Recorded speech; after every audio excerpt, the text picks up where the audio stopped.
ఓం శ్రీ అరుణాచలేశ్వరాయ నమః. గ్రంథం పేరు కపాలమోక్షం. ఒక ఆత్మయోగి ఆత్మకథ. గ్రంథ రచయిత పరమహంస. అధ్యాయం 65వ భాగం. జిజ్ఞాసికి కాలచక్ర అనుభవాలు. ఇప్పుడు వీరు వారి ఈ కాలచక్ర అనుభవాలు తనతో పంచుకోవాలని అనుకుంటున్నాడని నాకు అర్థమైంది. కాలజ్ఞాని నేను శంభలా గ్రామంలోనికి వెళ్ళి అక్కడ ఉన్న వారిని పలకరించి బయటకు వస్తుంటే ఈ గ్రామ పరిసరాలలో యోగమత్తులో ఉన్న మీ సూక్ష్మ శరీరం కనపడింది. దానిని లేపకుండా నేను తిరిగి వచ్చేశాను. మీరు మీ తెలివితేటలతో శనీశ్వరుడి అనుగ్రహం వలన ఈ చక్ర కాలుడి నోటికి అందకుండా తప్పించుకోవడం నాకే భలేగా ఆశ్చర్యం అనిపించింది. కానీ పాపం మా అమ్మ అయిన దీక్షాదేవి సాధన కాస్త ఈ కాలుడి చేతికి చిక్కడమే కొంత బాధగా అనిపించింది. ఏది ఏమైనా కానీ మీ దక్షిణాచారం పద్ధతి శ్వాస అనే చాపలు తింటూ ఈ కాలచక్రం దాటుకుంటూ మీరు శ్రీచక్ర కోట పరిక్రమం చేయటం నాకెంతో ఆనందాన్ని ఇచ్చింది. మీ సాధన అంతా నేను ఎప్పటికప్పుడు నా మనోనేత్రం ద్వారా చూస్తూనే ఉన్నాను. నేను మిమ్మల్ని చూస్తున్నాను కానీ మీరే నన్ను చూడటం లేదు. ఎక్కడ సిద్ధులు ఉపయోగించుకుంటే సిద్ధమాయలో పడతారని మీకు భయం కదా. అందుకే అమృత బిందువు వద్ద సిద్ధగణాలు మీకు బ్రహ్మ పదవి ఇస్తానని చెప్పినా మౌనం వహించి ఉన్నారు కదా. నాకు ఎంతగానో నచ్చింది. మీ నిగ్రహ శక్తికి నా జోహార్లు. తద్వారా మీరు వివేక బుద్ధి జ్ఞానం పొంది కాలాతీత స్థితి పొందటం సంతోషంగా ఉంది. ఇక నా సాధనా విషయానికి వస్తే నేనేమో ఈ చక్రంలో వచ్చే అష్టభైరవుల దీక్షలో కపాల భైరవమూర్తి దీక్ష తీసుకొని చేపలు తింటూ అర్ధరాత్రులు శ్మశానమందు దీనికి సంబంధించిన క్రతువు విధి విధానాలు చేసుకుంటూ గడపసాగినాను. ఈ దీక్షలో ఒక భైరవి స్త్రీమూర్తిని గురువుగా ఎంచుకొని సాధన చేయాల్సి ఉంటుంది. అప్పుడు నాకు నరసింహస్వామి ఉపాసకురాలైన నరసింహ భైరవి దీక్ష తీసుకున్న స్త్రీమూర్తి నాతో జత కలిసింది.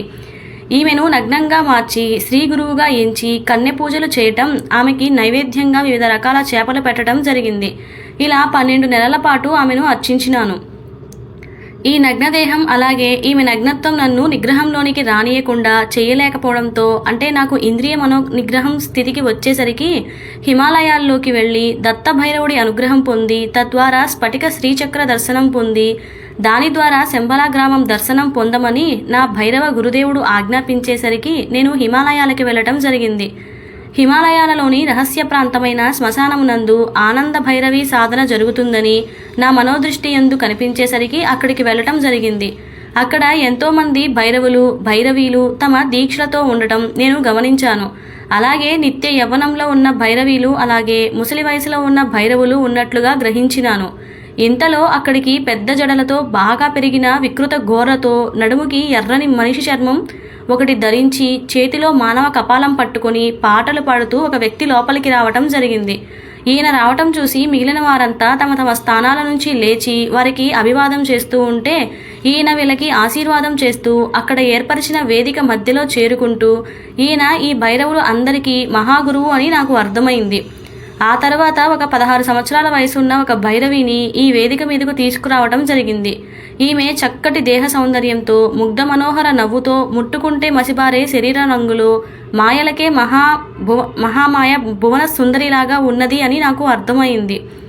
కొన్ని క్షణాలలో మహాగురువు ఈమె దగ్గరకు వచ్చి ఈమె నుదుటి మీద త్రినేత్రం చిత్రీకరిస్తూ ఈమెకి గంధలేపనం అత్తరు పూయటం సుగంధ వాసనలు వచ్చే పువ్వులు పెట్టడం ఇలా షోడశోపచార విధి విధానములతో ఈమెను భైరవిగా పూజించడం జరుగుతోంది. ఇంతలో ఈయన మిగిలిన భైరవుల వైపు తిరిగి ఈ ఆనంద భైరవి కోసం ఆనంద భైరవుణ్ణి ఎంపిక చేయడం జరుగుతుంది.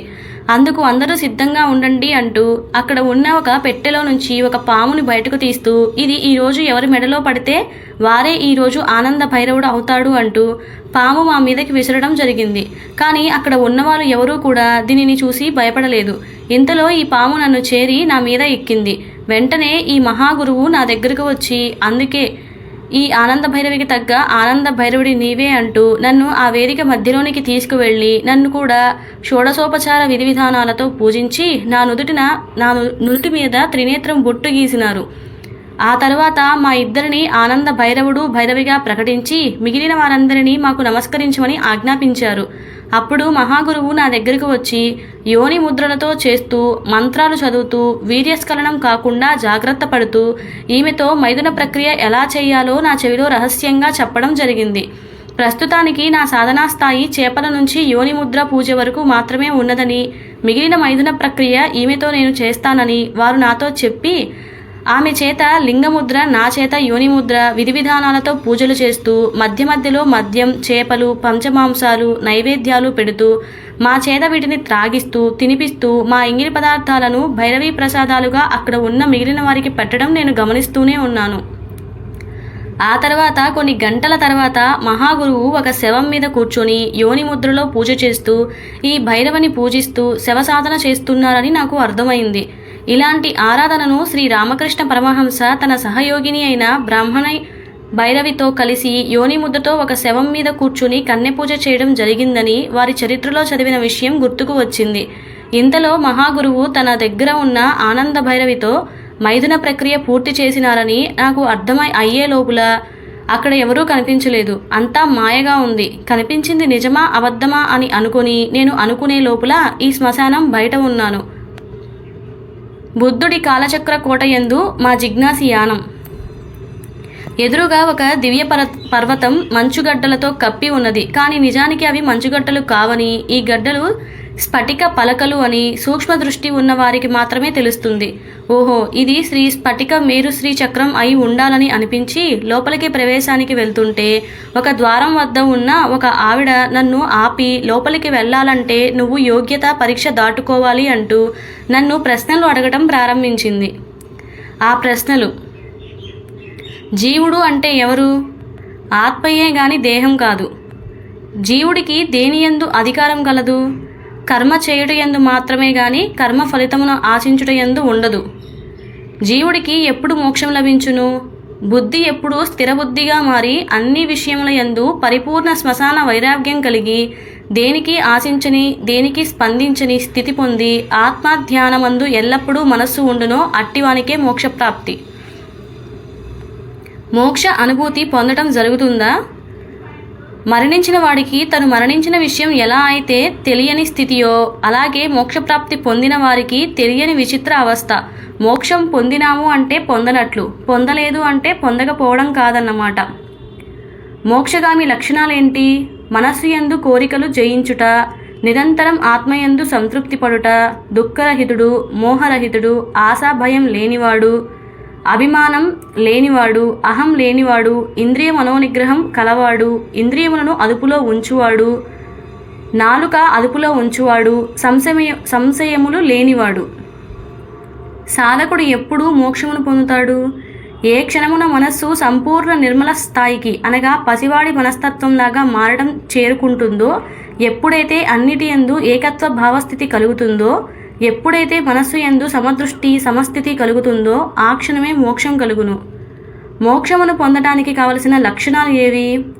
పాపరాహిత్యం, కర్మరాహిత్యం, గుణరాహిత్యం, ఫలరాహిత్యం, స్పందనారాహిత్యం, ఇంద్రియ నిగ్రహం, సంశయం రాహిత్యం, మనోనిగ్రహం, భయరాహిత్యం, ఆశారాహిత్యం, బాహ్యశుద్ధి, అంతరశుద్ధి, అహింస, సత్యం పలుకుట, త్యాగబుద్ధి, భూతదయ, శాంత స్వభావం, స్థిర స్వభావం, ఓర్పు, సిగ్గు వలన అనుచిత కార్యాలు చేయకుండా ఉండటం, దానగుణం, విషయలోలత్వం లేకుండా ఉండుట, మృదు స్వభావం, నాలుక అదుపు, మనోధైర్యం కలిగి ఉండుట, అసూయ లేకుండుట, కపటం లేకుండుట, ద్రోహచింతన లేకుండుట, దొంగతనం బుద్ధి లేకుండుట, ఇతరులను ఆవేశంలో తిట్టకుండా ఉండుట, పరస్త్రీ లేదా పరపురుష కామత్వం దృష్టి లేకుండా ఉండుట, శ్రద్ధ కలిగి ఉండుట, నమ్మకం కలిగి ఉండుట, ఇలా ఎన్నో దైవిక లక్షణాలు ఉండాలి.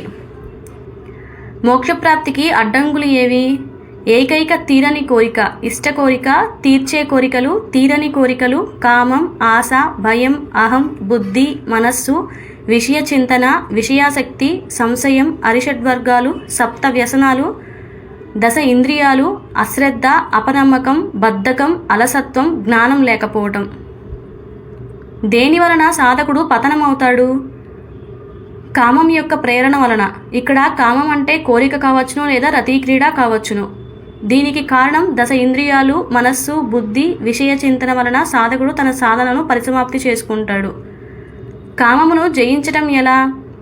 మొదట మన దశ ఇంద్రియాలను జయించి చంచల మనస్సుని ధ్యాన ప్రక్రియలతో స్థిర మనస్సుగా మార్చుకొని మన అస్థిర బుద్ధిని మన సాధనా విధి విధానాలతో స్థిరబుద్ధిగా మార్చుకున్నట్లయితే కామత్వం తగ్గి యోగత్వం పెరిగి ఆపై దైవత్వంలోనికి దారితీయను.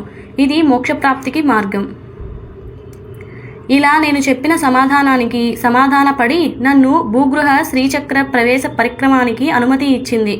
అప్పుడు నేను ఎలా అయితే భూమిపైన ఉన్న శ్రీచక్ర ప్రవేశం చేశానో అలా జిజ్ఞాసి కూడా ఈ స్ఫటిక శ్రీచక్ర పరిక్రమం చేస్తూ మెట్లు దిగుతూ ఎక్కుతూ పైకి కిందకి అంటూ దిగి చివరికి అమృత బిందువు చోటుకు చేరుకున్నాడు అని నాకు అర్థమైంది. కానీ విచిత్రం ఏమిటంటే ఇతనికి ఎక్కడా కూడా ఎటువంటి దైవాలు కానీ మాయలు కానీ అగుపించలేదు. ఒక పెద్ద పంపర పనసకాయ సైజులో 1,000,000 సూర్యుల కాంతి 1,00,000 చంద్రకాంతి కలిసి 1,000 కిరణాలతో తేజస్సు విరజిమ్ముతూ ఒక దివ్య శిల తిరుగుతూ నాకు కనిపించింది. పైగా ఈ శిల నుంచి 7 రంగులు అనగా ఎరుపు, నీలం, పచ్చ, కాషాయం, తెల్లగా, లేత పసుపు రంగు, నలుపు రంగుల్లో దర్శనం ఇవ్వడం జరుగుతుంది. ఒక్కొక్క రంగు ప్రజ్వలన ఈ లోకాలలో దీని ప్రభావం కనబడుతుందని నాకు అర్థమైంది. అంటే నలుపు రంగు కనపడితే కరువు కాటకాలు కలగటం, పసుపు రంగు కనపడితే ఎవరో దివ్య పురుషుడి దర్శనం, ఇలా ప్రతి రంగు దర్శనానికి ఒక ప్రతిచర్య జరుగుతుందని నా మనోదృష్టికి వచ్చింది. ఇదియే చింతామణి శిల అని మరి కొందరు దీనిని కాలగర్భ చింతామణి అని అంటారు. దీనికి పంచామృత అభిషేకం చేసి ఆ జలతీర్థం సేవించిన వారికి ప్రపంచ త్రికాలాలలో జరుగుతున్న జరగబోయే భూత వర్తమాన భవిష్యత్తు కాలజ్ఞానం తెలుస్తుందని, ఇలా తెలుసుకున్న దలైలామాలు ఈ బిందువు పక్కనే ఉన్న 4 పలకల గదిలోనికి వెళితే అక్కడ గంధపు చెక్కతో చేసిన ఒక పెద్ద భోషాణం కనిపించింది. కాకపోతే దీనికి అర్హత ఉన్నవారు తీస్తే గంధపు వాసనలు వస్తాయని, లేనివారు తీస్తే విషపు గంధపు వాసనలు వచ్చి వారిని చంపివేస్తాయని అక్కడున్న శిలాఫలకం చూడగానే నాకు అర్థమైంది. ఏం జరిగితే అది జరుగుతుందని నేను ఆ భోషాణం పెట్టకు ఉన్న ఏనుగు తొండం లాంటి గడియను గట్టిగా పైకి ఎత్తేసరికి ఒక పెద్ద శబ్దంతో ఈ భోషాణం తెరుచుకుంది. అందులో రంగురంగుల సిల్క్ దారాలతో చేసిన గుడ్డలతో చుట్టిన దస్తావేజుల్లాంటి తాళపత్ర గంధ్రాలు కనిపించాయి. అంటే చింతామణి యొక్క పంచామృత అభిషేక తీర్థం సేవించిన మహాత్ములకు త్రికాల జ్ఞానం కలిగి రాబో కాలం అనుభవాలు భవిష్యత్తుగా కనపడుతూ ఉండేవి. వాటిని కాలజ్ఞాన పత్రాలుగా ఈ భోషాణంలో పెడుతున్నారని నాకు అర్థమైంది. అప్పుడప్పుడు ఇక్కడి దాకా కొంతమంది దలైలామాలు వచ్చి భవిష్యత్తు దర్శనం దృశ్యాలు పొంది రాబో కష్ట సుఖాలు తెలుసుకొని భూలోకంలోని వారికి సందేశాలు ఇవ్వటం జరుగుతుందని నాకు అర్థమైంది. విచిత్రం ఏమిటంటే అర్హత లేని వారికి ఈ మహత్తర గ్రంథాలు కనిపించకుండా అక్కడ ఉన్న సిద్ధపురుషులు చేస్తారని, మంచు పలకలుగా మారుస్తారని, ఎవరైనా దలైలామా ముసుగుతో స్వార్థానికి వీటిని ఉపయోగించుకోవాలని అనుకునే వారికి ఇలాంటి దుస్థితి కలుగుతుందని, నిస్వార్థ యోగులకి వారికి కావలసిన వివరాలు ఉన్న గ్రంథం కాస్త ఈ మంచుగడ్డ నుంచి నీటి ఆవిరిలాగా ఈ గ్రంథాలు సాక్షాత్కరిస్తాయని నా మనోనేత్రం ముందు అవగతమైంది. ఏవో దృశ్యాలు నా కళ్ళ ముందు సినిమా రీల్లాగా కనపడుతుంటే నవ్వి ఊరుకున్నాను. ఇప్పుడు ఈ కాలజ్ఞాన సిద్ధితో వీటిని తెలుసుకొని ఏం చేయాలో నాకు అర్థం కాలేదు. ఇదే ఈ చక్రస్థితి ఉన్నప్పుడు శ్రీ పోతులూరి వీరబ్రహ్మేంద్ర స్వామి కూడా తనకి అబ్బిన త్రికాలజ్ఞాన సిద్ధితో 2500 సంవత్సరాల దాకా జరగబోయే కొన్ని విషయాలు తన మనోనేత్రం ముందు చూసి కాలజ్ఞాన గ్రంథం దర్శించడం జరిగిందని నా మనోదృష్టికి వచ్చింది. శివజ్ఞాని, నాకు ఒక విషయం అర్థం కాలేదు. మన మనోదృష్టికి త్రికాలజ్ఞాన దృశ్యాలు ఎలా కనపడుతున్నాయి? అంటే ఆ దృశ్యం నిర్మాణాలు ఎవరో ముందే చేసి ఉంచారా? మన భవిష్యత్తు ముందులాగానే ఎలా నిర్దేశింపబడి ఉంటుందా? దానిని ఎవరు నిర్దేశిస్తున్నారు, ఎందుకు ఎలా నిర్దేశిస్తున్నారో నాకు అర్థం కాలేదు. దీనికి సమాధానం ఎవరు చెప్తారని అనుకునే లోపల ఈ గదికున్న ఒక రహస్య సొరంగ మార్గమునకు ద్వారం పెద్ద శబ్దం చేసుకుంటూ తెరుచుకునేసరికి అందులోకి ప్రవేశించాను. అప్పుడు నాకు సంతానం పటం నేస్తున్న 2 స్త్రీలను, అలాగే ద్వాదశ చక్రం తిప్పుతున్న 6 కుమారుల శంఖచక్రం ధరించి ఉన్న ఒక దివ్య పురుషుడును నేను చూడటం జరిగింది. ఇది ఏ కాలయంత్రం అని నాకు అర్థమైంది. ఈ కాలయంత్రం తిరుగుట వలన మనకి కాలాలు తిరుగుతున్నాయి. ఈ కాలాలలో ఉన్న వివిధ జీవరాశి పుట్టుక, జీవన విధి విధానాలు అలా ఆ 2 వేస్తున్న సంతాన పటం నందు లిఖించబడి ఉంది అని నాకు అర్థమయ్యే లోపల నన్ను ఎవరో ఈ యంత్రంలోనికి తోసినారు. అప్పుడు నాకు వివిధ రకాల ఉపచక్రాల వంటి కాలచక్ర స్థాయిలు ఎన్నో ఉన్నట్లుగా ఇందులో కనిపించినాయి. అంటే సుమారుగా 43 డైమెన్షన్స్ అన్నమాట. నేను మొదటి డైమెన్షన్లోనికి వెళ్ళినప్పుడు నాకు పొడవుగా ఉండే జీవులు కనిపించినాయి. ఇవి మాత్రమే ఉన్నాయి, చేపల దగ్గర నుంచి తిమింగలాల దాకా అన్నమాట. ఆ తర్వాత నేను 2వ డైమెన్షన్లోకి వెళ్ళినప్పుడు నాకు పొడవు, లోతు ఉండి వెడల్పు లేని జీవజాతులు మాత్రమే కనిపించాయి. ఆ తర్వాత నేను 3Dలోనికి వెళ్ళినప్పుడు భూలోకంలో ఉన్న వివిధ రకాల జీవజాతులు కనిపించినాయి. వీటికి పొడవు, వెడల్పు, లోతు ఉన్నట్లుగా గమనించినాను. అలాగే నేను 4Dలోనికి వెళ్ళినప్పుడు నాకు కాలజ్ఞానములకు సంబంధించిన త్రికాల దృశ్యాలు ఉన్న దివ్యలోకాలు, దైవలోకాలు, గ్రహమండలాలు, నక్షత్ర మండలాలు అనగా సమస్త విశ్వం కనపడసాగింది. ఇక 5Dలోకి వెళ్తే నాకు మనలాంటి భూలోకం అంటే భూమి వంటి గ్రహాలు 1700 దాకా ఉన్న మరో పాలపుంత కనిపించసాగింది. ఇక 6Dలోకి వెళ్తే అక్కడ పాలపుంతలోని గ్రహస్థితులు, నక్షత్ర స్థితులు, పాలపుంత స్థితిగతులు, వాటి పుట్టుక కారణాలు మనకు తెలుస్తాయి. ఇక 7వ డైమెన్షన్లోకి వెళ్తే ఈ విశ్వంలో ఉన్న కోటాను కోట్ల ఒకే రకమైన పాలపుంతలు మనకి కనపడతాయి. 8వ డైమెన్షన్స్ అయితే ఈ విశ్వ సృష్టి యొక్క ఆరంభం, అంతం, స్థితిగతుల విశ్వమూల రహస్యం తెలుస్తుంది. 9వ డైమెన్షన్లో అయితే ఈ విశ్వంలో ఉన్న కోటాను కోట్ల పాలపుంతల స్థితిగతుల వివరాలు సంపూర్ణంగా మనకి తెలుస్తాయి. ఇక 10వ డైమెన్షన్లో అయితే సమస్త విశ్వం ఏర్పడడానికి గల ఏకైక ఇష్ట కోరిక ఏమిటో మనకి తెలుస్తుంది. ఇక 11వ డైమెన్షన్లోనికి వెళ్తే నా జిజ్ఞాసి ప్రవేశించినాడు, కానీ మనస్సు, బుద్ధి లేని స్థితి పొందటం వలన అక్కడ జరిగే దృశ్యాలు కనిపించే దృశ్యాలకి సాక్షిభూతంగా ఉంటూ ఇలా 43 డైమెన్షన్స్ చేరుకున్నాడని నాకు అర్థమైంది. వాడు నాకు చెప్పాలని ఎంతగానో ప్రయత్నించినప్పటికీ వాడి నోటి నుండి వాక్ బయటికి రావటం లేదని నాకు అర్థమైంది. వాడు అన్ని డైమెన్షన్స్ చూసినాడు, కానీ లోకానికి చెప్పలేని వాడు అయినాడు. నాకు తెలిసి 11వ డైమెన్షన్లో ఉన్న శంబలా గ్రామానికి మనవాడు వెళ్ళినాడట. ఈ గ్రామం నందు చావులేని ఆత్మలు శాశ్వత మరణమును పొందటానికి సాధన చేస్తూ కనపడతాయట. జ్ఞాన దృష్టితో అన్నీ చూస్తుంటారు. వీరికి రాని భాష అనేది ఉండదు. వీరికి ఇక్కడ అన్ని సౌకర్యాలు ఉన్నా వీటిని ఉపయోగించుకోవడం అనేది ఉండదు. ఇక్కడ ఉన్నవారికి జనన మరణాలు ఉండవు. కేవలం కారణ కర్మలు తీర్చుకోవడానికి ఉంటారు. ఇక్కడ ఉన్న ప్రతి వారికి భూలోకంలో అలాగే మిగిలిన 14 లోకాలలో ఉన్న దైవస్వరూపాలు ఎవరితో ఒకరితో తప్పకుండా అనుసంధానమై ఉంటారు. మన జీవజన్మలకి దైవజన్మలకి కారకులు వీరే అన్నమాట. మన పుట్టుపూర్వత్రాలు, మన త్రికాలాలలో జరిగే ప్రతి విషయం, మనం వాడే ప్రతి వస్తువు, మనతో ఉండే ప్రతి జీవి వివరాలు వీరికి తెలిసే ఉంటుందట. అంటే వీరి కనుసైగలే మన జీవితాలలో సుఖదుఖాలు అంటే నీవే ఆలోచించుకో. కానీ ఇక్కడున్న వారికి అసలు పని ఉండదు. కానీ ఎప్పుడు మనల్ని రక్షించడానికి, తప్పు చేస్తే శిక్షించడానికి, మనం తప్పు చేసే పరిస్థితులు కల్పించడం లాంటి వాటిని చూడటమే వీరికి ఉన్న ఏకైక పని.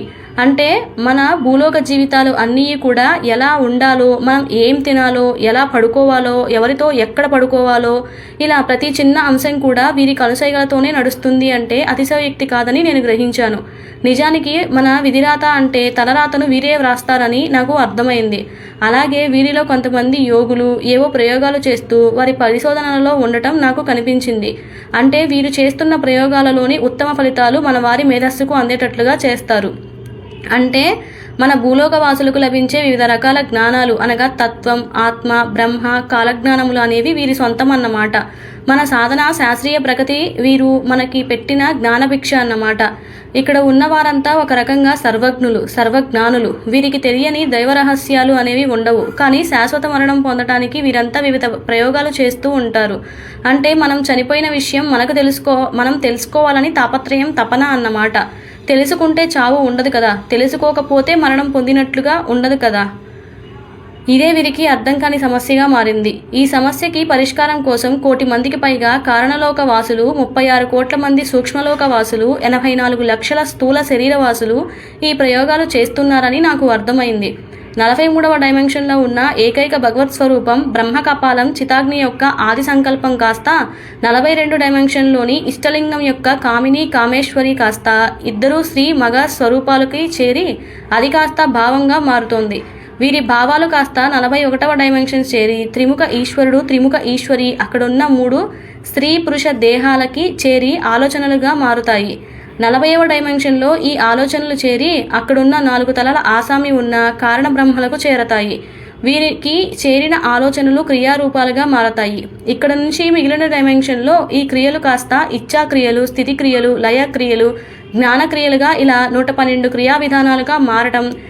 వీటిని చెయ్యటానికి 1000 కోట్లు ఉన్న 84 లక్షల జీవరాశులలో 1300 కోట్లు ఉన్న 13 కోట్ల దైవజాతులు, నాలాంటి శరీరం పోలికలు ఉన్న, నా పోలికలు ఉన్న 7 రకాల 1000 రకాల శరీరాలు ఏర్పరచడం జరుగుతుందని, వివిధ రకాల కోటాను కోట్ల సమస్త విశ్వంలోని విశ్వమండలాలు వీరి సంకల్ప బలంతో అసత్యమనే సత్యముగా చూపిస్తున్నారు.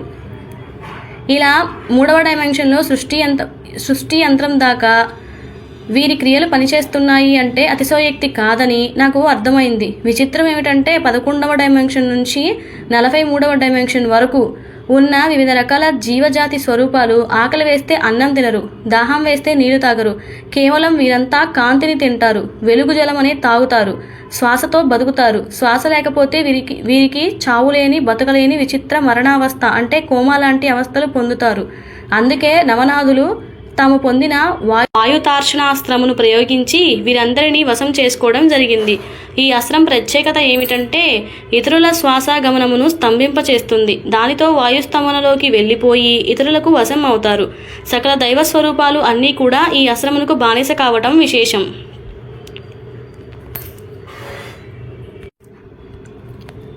శంబలా గ్రామం యందు మా జిజ్ఞాసి యానం.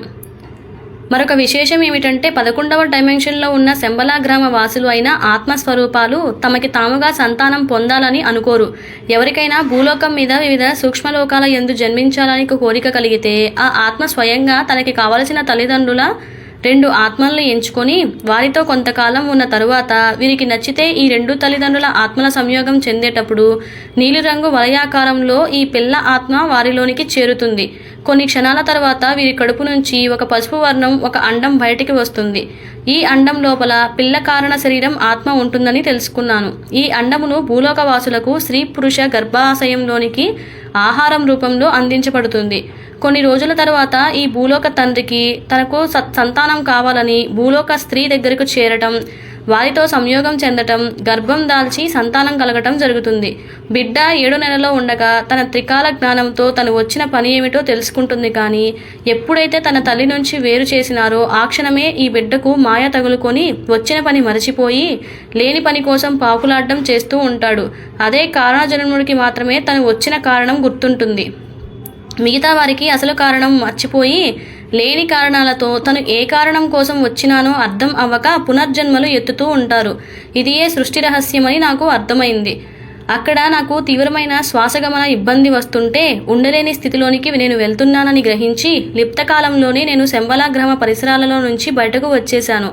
ఎలా వచ్చినానో నాకైతే అర్థం కాలేదు. కానీ ఈ లోపల మీ సూక్ష్మ శరీరం అక్కడ కనిపించేసరికి నమస్కరించి దీవించి అక్కడి నుంచి బ్రహ్మచక్ర సాధన కోసం పుష్కర్ క్షేత్రమునకు బయలుదేరుతూ మీకు ఈ విషయాలు అనుభవాలు చెప్పడం జరిగింది.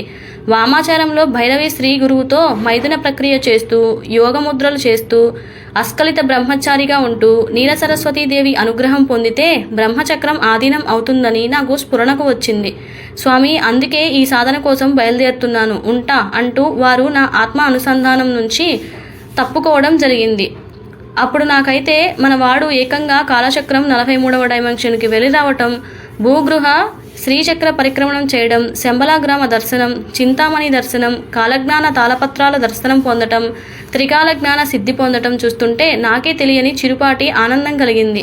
అలాగే భూ శ్రీచక్ర త్రికోణాకారం, ఆకాశ శ్రీచక్ర యంత్రమును కలిపి ఒక డైమండ్ ఆకారంలో అంటే తెరవేసిన డమరుకంలోని త్రికోణాలు ఉండటం వలన మన పూర్వ మహర్షులు తమ లలితా సహస్రనామాలలో దీనిని మణిద్వీపంగా చెప్పడం జరిగిందని నాకు అర్థమైంది. డైమండ్ అనగా రత్నము లేదా మణి అని. అలాగే కాలాతీత స్థితి అంటే వివేక జ్ఞానం అని కూడా అర్థమైంది. వివేక జ్ఞానం వలన మనకి త్రికాలములలో జరుగుతున్న విషయాల జ్ఞానం తెలుస్తుందని, దీనినే త్రికాల జ్ఞానం అంటారు అని నాకు అర్థమైంది.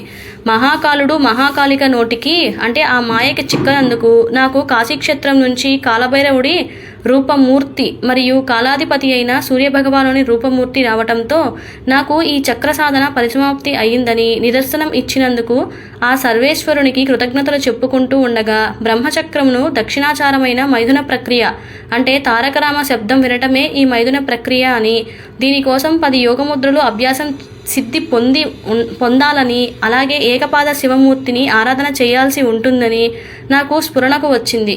ఇంకా ఎందుకు ఆలస్యం, ఇక నాతో ముందుకు బయలుదేరండి, తారకరామమును చేద్దాము.